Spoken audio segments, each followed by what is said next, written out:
Okay, it's 2:30 and welcome to MagX. And I will start by handing the baton to Rob Shirko, who's the discussion leader for this talk by Joanna Long. Take it, Rob. Thanks, Laura. Everyone can hear me, I hope. It gives me pleasure today to introduce Professor Joanna Long, who's giving today's Science Council's MagX presentation. Joanna received her PhD in physical chemistry from MIT in 1997, working with Bob Griffin. And there she was applying solid-state NMR spectroscopy to the study of peptides and lipid structures and dynamics. And she did her postdoctoral research with Dr. Pat Staten and Gary Broadening at University of Washington, where she was studying protein structure and dynamics at mineral and polymer interfaces for tissue engineering applications. She joined the faculty at University of Florida in 2002, and she's currently the director of the National High Magnetic Field Laboratory User Program in NMR and MRI at University of Florida, in addition to doing her own research. She's been really integral at MagLab in developing numerous programs for NMR and MRI, including our DNP program, and I've greatly enjoyed working with Joanna over the past few years. Could you mute Marshall Wood, please?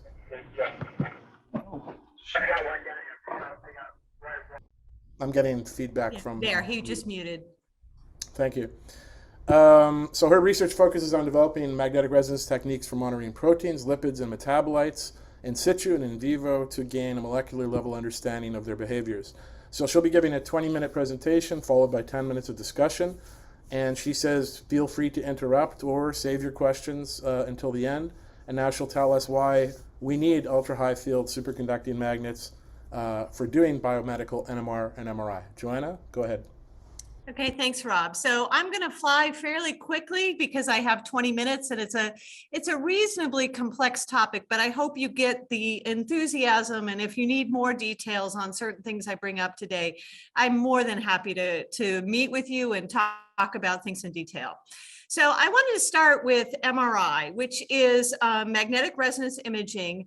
And essentially what you're doing in MRI is you're putting a sample in a magnetic field, and then you're monitoring the signal of water. And then what you can do is water has a particular frequency depending on the strength of the magnetic field. So you can apply gradients in 3 dimensions and then get a 3-dimensional image. And this is the basis of MRI, which is a fantastic technique in the clinic because it's non-invasive, involves no radioactive isotopes, and you can do it on, pregnant women, newborns, all the way up to, we had a 98-year-old in one of our magnets this last week. But the reason we look at water is because it's highly concentrated. It's 55 molar, which means you have 110 molar in the proton, so you always have enough signal.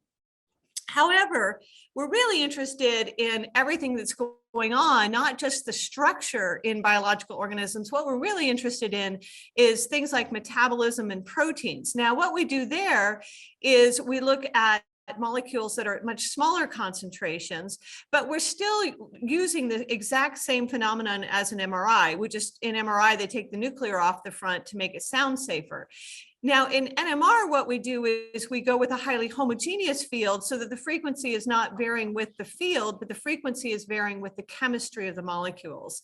And so what this means is that what we are looking at is the electronic shielding around individual nuclei, which we call the chemical shift, and that tells us about the local chemistry. So what I'm showing on the right here is a proton NMR spectrum of metabolites extracted from rat brain tissue, whereas on the left, I'm showing you neural tracts in the rat brain done by imaging. And if you blow this up, you can see you get these very nice resolved peaks. And in this particular range of 2.2 to 2.8 ppm, what we're looking at is we're looking at CH2 groups on a variety of small molecules that have been extracted from the tissue that are involved in neurosignaling. And what's really interesting is where these CH2 groups fall is really depending on the nearest neighbor atoms. And so you have a very sensitive reporter of chemistry. And so if you remove an oxygen or you remove a nitrogen or a proton or something, right away you get a different chemical shift, and that tells you something highly specific. And in fact, chemical shifts are some of the best reporters on quantum mechanical calculations and whether people really got what the electronic environment is correctly. Now, one thing I do want to point out for this crowd is all of my electrons for the NMR are well behaved. They're in bonds, and what we're really focusing on are the nuclei, and we're just looking at the electrons around them as an indirect reporter of the chemistry. Now, the main problem with MRI and NMR is that while they're uniquely chemically sensitive and non-invasive, they suffer from issues of sensitivity and resolution. And in fact, the reason they're non-invasive is because the energy transitions are so small. And so what we're always interested in is improving sensitivity and resolution. And my end goal is that by getting to high magnetic fields and using the correct techniques, everything we do in a small sample in an NMR tube, we can actually do in a human organism. And so that's what I'm getting at through this talk. So the first way you can do this is going by stronger magnetic fields. And I just put this up here for the folks in the audience that actually build magnets. And the main thing we just need is ppm homogeneity. I know you hear a lot of numbers thrown out there, but at the end of the day, it's ppm homogeneity. And the probably equally important to us is that the magnetic bore size has to be compatible with our samples and electronics, because when you get to humans, you can't tailor the geometry to fit the magnet. What we focus on our side are the development of novel probes and coils, which increase sensitivity. And then we also develop gradient and shimming algorithms so that once you have a ppm homogeneity, you take it the rest of the way to the homogeneity you need for NMR just by applying some local electric fields. And in fact, we have to do this on a case-by-case basis because of the susceptibility of the samples and the electronics we put in the magnetic field. And then another way in which we increase sensitivity is through dynamic nuclear polarization. Now, the main magnets that we use at the MagLab are superconducting high field magnets, which, like I said, we just hold it we're the sitters at the MagLab. And we tend to have two common types of samples. On the left is shown a solution NMR sample where the sample is here in this little liquid. Here you can see the meniscus there. And then we have magic angle spinning rotors, which I will get back to in a couple slides. If we're doing DNP, we still have the main NMR magnet here, and then we add on a second magnet to deliver microwaves through gyrotron engineering. And in fact, there's a whole separate interest in developing the technology for gyrotrons and the magnets needed for gyrotron technology. And then if we get to a high field system like the SCH, where we aren't able to sit at high homogeneity in the same magnetic field for hours on end, then we start to get creative in terms of putting active shims in our probes and also how you do on the fly field stabilization. But all of these magnets are collecting data on biological samples at this point in time, and we get certain information off the SCH and from the DNP, and then we get other information off of our NMR magnets. Hey, Joanna, yeah. Could you decode gyrotron? Oh, the gyrotron is a way of getting an electronic resonance so that you're actually emitting high power microwaves. The main reason for using a gyrotron is to get the high power microwaves. We need on the orders of watts for our microwaves to get the DNP effect to work. So like I said, there's efforts at the MagLab to build novel coils, which you can just think of as really sensitive antennas. For example, Bill Bray has a program doing high temperature superconducting coils for solution NMR applications.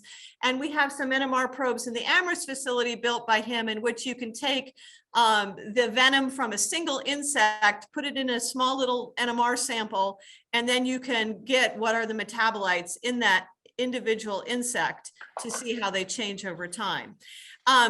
Of course, it's not just the HTS coils that matter. As we go to higher magnetic fields, every single component in our probes matters because they're all going in the magnetic field and they can't degrade the magnetic field and they have to fit inside. So there's a lot of side issues in terms of sourcing and incorporating electronics.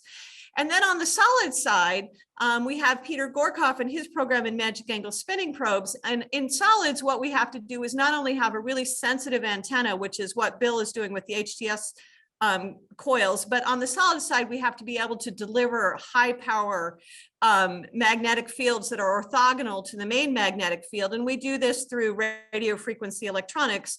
And so a lot of times what we have to do is we have to think about in terms of how do we separate the electric field from the magnetic field, because we're always in biological samples, which are highly salty, high dielectric. And so if you're not careful, you will bake your samples. And just to drive this home, we also have to worry about the wavelengths. At conventional fields, our quarter wavelength is 5 to 60 centimeters. And just for reference, in a microwave, which is where you get optimal heating of the sample, is at 2.45 gigahertz or 3 centimeters. And so we're starting to reach that limit where you really have to think about how do you separate the magnetic field from the electric field, because of course we don't want to cook our samples. And then dynamic nuclear polarization, I'm only going to touch on very briefly in this talk because I mainly want to talk about going in vivo. But what we do here is we add novel biradicals, many of them developed by Fred Mentik at the MagLab. And then what they allow us to do is to get orders of magnitude higher sensitivity for the NMR nuclei by irradiating the electrons with high power microwaves. And then basically what we do is we shift the polarization of the electrons to the nuclei. And in theory, you should get an enhancement of 660. What we typically get at high magnetic fields are enhancements on the order of 50 to 100, which is just groundbreaking in terms of what we can detect by DNP. But what we're mainly interested in at the end of the day is figuring out what, if we can get high resolution spectra, what they mean. And I already alluded to the fact that chemical shifts report on local chemistry. But then if you blow up the spectrum even further and you look at these chemical shifts, so this is the chemical shift right here of one moiety, and this is the chemical shift of a moiety in another molecule, you'll see that they have these interesting symmetric peaks around them, and this is due to the J coupling. And so the chemical shift is just the electronic shielding is just the electronic shielding directly surrounding that nucleus. And if you're in a solution, you can just treat it as an isotropic field. The J coupling is an indirect effect where essentially one nucleus is sensing the spin state of nearest neighbor nuclei through the electrons that they share. And so that's what leads to these splittings. Now, one of the interesting things is chemical shift is field dependent. So you always report it in ppm, whereas the J coupling is not field dependent. And we'll come back to this concept of what is field dependent and what is not field dependent in a few slides. Now, the nice thing about the J coupling is you can actually use it to transfer coherently nuclear polarization from one nucleus to another through the electronic indirect coupling. You can also do it through space. You can treat the nuclei like two independent magnets, and you can drive magnetization transfer through the nuclei. And what these do is they give us two very powerful techniques for looking at molecules. One tells us what atoms are chemically bonded to each other, and the other analysis tells us what atoms are close to each other through space. Now, as you saw, just with a few small molecules, the spectrum I showed you earlier was very complicated. So what we tend to do is we tend to do multidimensional approaches. And what we'll do is we'll start by exciting nuclei and letting them evolve at their native frequencies. And then we'll use radio frequency pulses to coherently transfer the magnetization on one nucleus to another nucleus. And then when it's in on the new nucleus, we let it evolve some more at that new frequency. And so if you have polarization that goes from one nucleus to another nucleus in a multidimensional experiment, in a two-dimensional experiment, what will happen is on one axis, you'll have it at one frequency, and on the other axis, you'll have it at a different frequency. Whereas if the polarization just stayed on the nucleus where it started, you'll get a diagonal. And so this can be used to pull apart really complex spectra that are highly overlapped. And what we typically do is we collect these two-dimensional NMR spectra here, where the diagonal is basically what the one-dimensional spectrum would look like. But if you see any of these little contours here that are on the off diagonals, that means that you actually had polarization transfer from an atom at this chemical shift resonance to an atom at this chemical shift resonance. And depending on the pulse sequence we choose, you either know that they're close through space or they're closed through bonds. And so we can use that to then put together the actual high resolution chemical structure and bonding environment for all the atoms in a sample. Now, we do this even in proteins. So everything I've shown you up to now has been small molecules, but proteins is actually even easier because the chemistry doesn't change much. And a lot of what we're doing is just transferring polarization down the backbone of a protein. And then we do what is known as a backbone walk to assign chemical shifts. And then from that, you can actually figure out the fold of the protein by looking at the through bond versus through space connectivity of all the atoms. It's standard now to do this for proteins that are 50 to 100 amino acids or under 10 kD at today's field. State-of-the-art groups with good technology and good sample prep can do up to 300 amino acids. And it's even been shown that this can be done up to the largest protein complexes in solution NMR if you can get them to dissolve and be fully isotropic. Now, the interesting thing is, as you go to the magnetic fields that we're attaining now, 1.2 gigahertz, which is 28 Tesla, we're now to the part where you can actually do proteins on the order of 300 to 400 amino acids in a reasonably straightforward manner. And this is really important because the biological mean size of proteins based on the human genome is about 350 amino acids. So an example of this from the 1.2 in Italy, which is 28.2 Tesla, this is the highest field Bruker now builds, is one of the COVID proteins that was isolated in early 2020. And you'll see this NMR structure was actually deposited in early 2020 because we have all the methods to make these samples if we know the DNA sequence, and then you just put them in the magnet and it takes about a week of magnet time to assign all the resonance of the protein, know its structure. And most importantly for this paper, which you can go read the details in the publication, is they were then able to screen how small molecules bound to this protein to try to find particular drug targets. And so it's a very straightforward method if you have it working in your lab. Another really nice thing as we go to higher magnetic fields is we can also start to look at proteins that are less well behaved. And so a lot of the resolution we get in proteins is if they adopt certain structures and they don't change those structures over time, whereas in fact in biology, proteins are changing their structure all the time in response to environmental signals. And the nice thing is as you go to higher magnetic fields, you can now really start to pull apart even proteins that are not well structured. And I'd be happy to give a whole nother talk on that, but not today. But I want to come back to this issue of dynamics. And so everything I've been talking about today are things that are dissolved so far.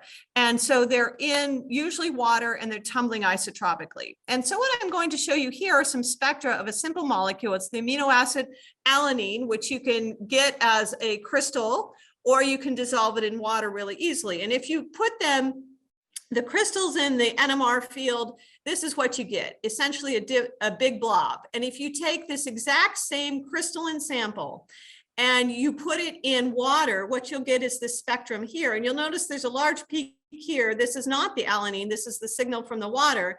And then if you blow it up, you'll see there are two other signals here. And these are the signals from the methyl and from the methyl, and then there's a proton attached to this carbon here. And in fact, you don't see the other protons because they're in exchange with the water.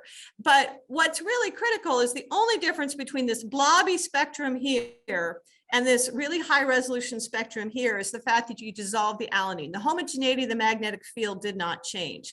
And in fact, if you take this blobby spectrum and you start applying radio frequency pulses that get rid of some of the interactions between the nuclei that are degrading the resolution, namely the proton-proton dipolar couplings, then you can get back to some semblance of a spectrum that looks like what you get at high resolution. And so that just tells you it's mainly the interactions that are blurring this out. And so this brings me to the main topic of today I wanted to bring up, which is a lot of what we worry about are what are the broadening mechanisms? How do they scale with magnetic field? And so if we want to increase both sensitivity and resolution, what do we get as we go to higher field? And so to think about this, we break this up into inhomogeneous and homogeneous broadening mechanisms.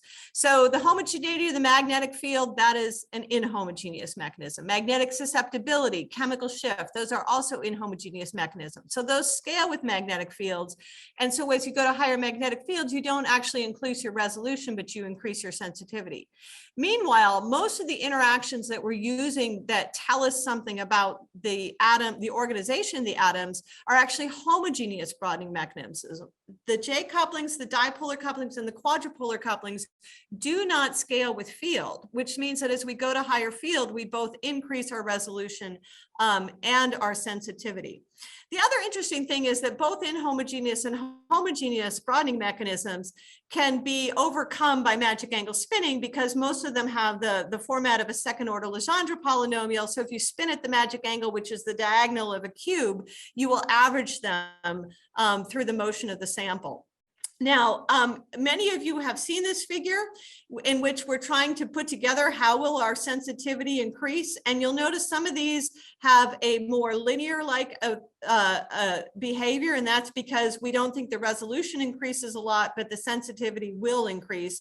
Whereas other nuclei you'll see have a much more dramatic increase in sensitivity. And these are the quadrupolar nuclei, where you have a huge homogeneous broadening mechanism through the quadrupolar coupling. And in fact, one of the main nuclei that we exploit on the SCH is O17, because you get dramatically improved resolution as you go to high field for O17, which is of fundamental importance in a lot of biological questions. So here's an example of magic angle spinning where we just have a single carbon. And what you're seeing here is a powder due to the chemical shift anisotropy. And if you spin at a speed that's smaller than the size of the interaction, you break up into this manifold. And if you spin at a speed that's higher than the interaction, then you get back to something that looks like solution NMR. And in fact, what a lot of people do is try to spin really, really quickly so that they can average the proton dipolar couplings. And what it's now been shown is if you go to today's highest magnetic fields and you spin at speeds of 60 to 100 kilohertz, now you can make any solid sample that is well ordered look like a solution sample. So, and this is shown very elegantly by data off the 1.2 at the ETH, where they compared proteins that are in crystalline form at 28 Tesla versus 20 Tesla versus 11.7. And they showed that essentially once you get to these higher fields, your protein can be in any environment. It doesn't need to be tumbling isotropically. So now I get to the crux of what we want to do with NMR. The idea is we want to go in vivo. And Joanna, we're roughly at 20 minutes now. So yeah, I've got 3 more minutes. All right. So I know I'm over. So anyway, the idea here is we know that we're not fluid, we're solid organisms. And so what does that mean in terms of the individual molecules? And it means that we're not in crystals or in solution, we're actually in complex matrices as what the proteins and metabolites are doing. And this is true for membrane proteins and it's true for a lot of other examples. But in the interest of time, I'm going to speed up. The other thing we're really interested in is that we can look at dynamics in these magnetic fields. We not only look at the organization of the nuclei, we can look at how they're moving. And so this is an example of looking at lipid dynamics in a system pulmonary surfactant that is tuned to undergo these really important phase transitions right at physiologic temperature. So one of the really interesting things about biology is all of the organization and all of the dynamics are responsive to temperature and pH right at physiologic values of temperature and pH. And so we're trying to understand that through the non-invasive NMR techniques. So basically you get to higher resolution. And then the question is, once you go to higher magnetic fields, can you now do this in humans? So these are some examples of MRI magnets in the Amherst facility as well as in Tallahassee.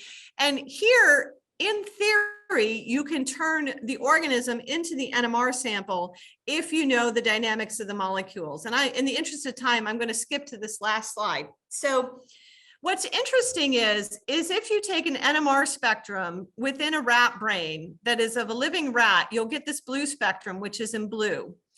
And if you just take a plug of tissue and you stick it in a rotor and do magic angle spinning, you'll get this really high resolution spectrum here that looks almost exactly like what would happen if you actually extracted all the metabolites out and put them in an NMR tube.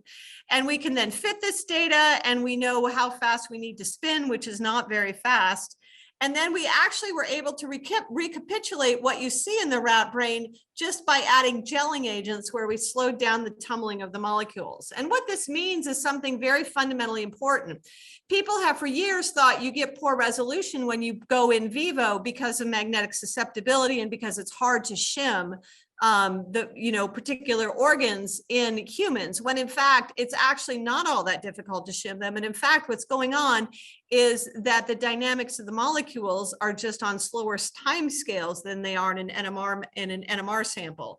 And what this means is that the loss of resolution that you see going in vivo is not due to magnetic susceptibility, as people have always thought. And in fact, from what we can piece together, probably magnetic susceptibility contributes only about 10 to 20 parts per billion. It's in fact the dipolar broadening and the J couplings which lead to this loss of resolution. And in the interest of time, I'm going to finish on this slide.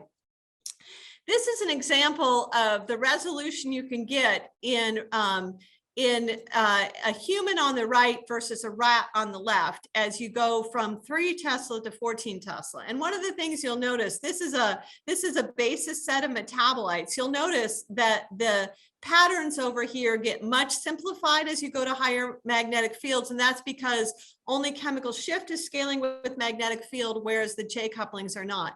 And so then the question is, if we could go up to 20 Tesla and stick a human in a magnet at 20 Tesla with high homogeneity, could we then get the same information that we get out of an NMR tube without actually having to harvest the tissue and extract the molecules? And I'm going to leave it at that in the interest of time.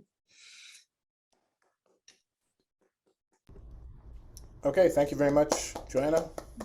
I think I'm going to stop sharing my screen so I can see people's faces. Okay, so wow, that's a lot of people. Now that's everybody. Popular speaker. So. Yeah, so we would like to have some questions now from our audience, and you can go ahead and ask, or you can type them on chat. Can I ask a very basic question? I don't understand when you go from solid to liquid NMR, and you're looking at all these shifts, why do you always get the same? What you're measuring is the local chemical environment. So why does that not change when you're looking at direct or bond interaction between the nuclei? So it doesn't change between a solution and a solid. It changes as soon as you change the bond. And it's because it's the local electronic environment around the nucleus is the biggest determinant of how it senses the external magnetic field. And I wonder, and the electronic environment is the same regardless of whether that molecule is tumbling or not. The electrons tumble with the nuclei, so it's always the same. The only thing that changes is you see chemical shift anisotropy in solids because you have different orientations. You can have like a planar benzene ring that's either orthogonal to the magnetic field or parallel to it, and that will have a very different frequency. But once you're tumbling, you just see the isotropic mean. I see. Really interesting. And I wonder if we could think of, when the transfer between nucleus to nucleus is through the spins, as opposed to spatial, is there a correlation between in correlated electrons? We think of RKKY, that things are magnetically aligned through the electrons. So that's how the rare earths form these spin structures. It's through the carry, how the electrons carry the memory from one nucleus to another. And then when we have the and then the direct is more like direct dipole-dipole interaction. I wonder if there's a correlation there. Oh yeah, there's very much a correlation there. And yeah, we always talk about, one of the things we talk a lot about is the coherence times that we can get and what is governing those coherence times, because some of the things that lead to relaxation we can actually mitigate through high power RF pulses, and some of those interactions, so you can't overcome with the RF. And so that's why we're having a workshop this week on how to build NMR probes that you could put hundreds of watts into and still look at a very delicate sample. The RKKY though is like conduction electrons. There are separate equations for discrete coupling through bonds and so forth. Yeah, my electrons are way better behaved. I don't have any of the surfaces that you guys have. So Joanna, maybe could you, I think there's a lot of people here, I think they'd be very interested to hear about the difficulties specifically with the SCH in doing protein NMR. I mean, you touched upon the issues of, resolution and sensitivity and stability, but maybe you could tell them a bit about some of the problems we've run into, which are really interesting, I think. So I'm not sure where you want me to go with that question, but so a lot of it, I mean, honestly, at the end of the day, it's time. So it's really interesting if you ever take an NMR spectrum versus you do MRI on an animal versus you do MRI on a human. If you go to a human MRI scanner, they have armies of computer programmers that write software that as the human is being put into the magnet, they are landmarking, shimming, doing everything electronically on the fly. It takes about 30 seconds at 3 Tesla. And then everything after that is done. You can do a full workup of the brain at 3 Tesla in under 20 minutes. And that's collecting multiple kinds of data that then tell you what's going on in the brain. When you go to an animal MRI, some of it's automated, some of it's not. When you go to an NMR sample, some of it's automated, some of it's not.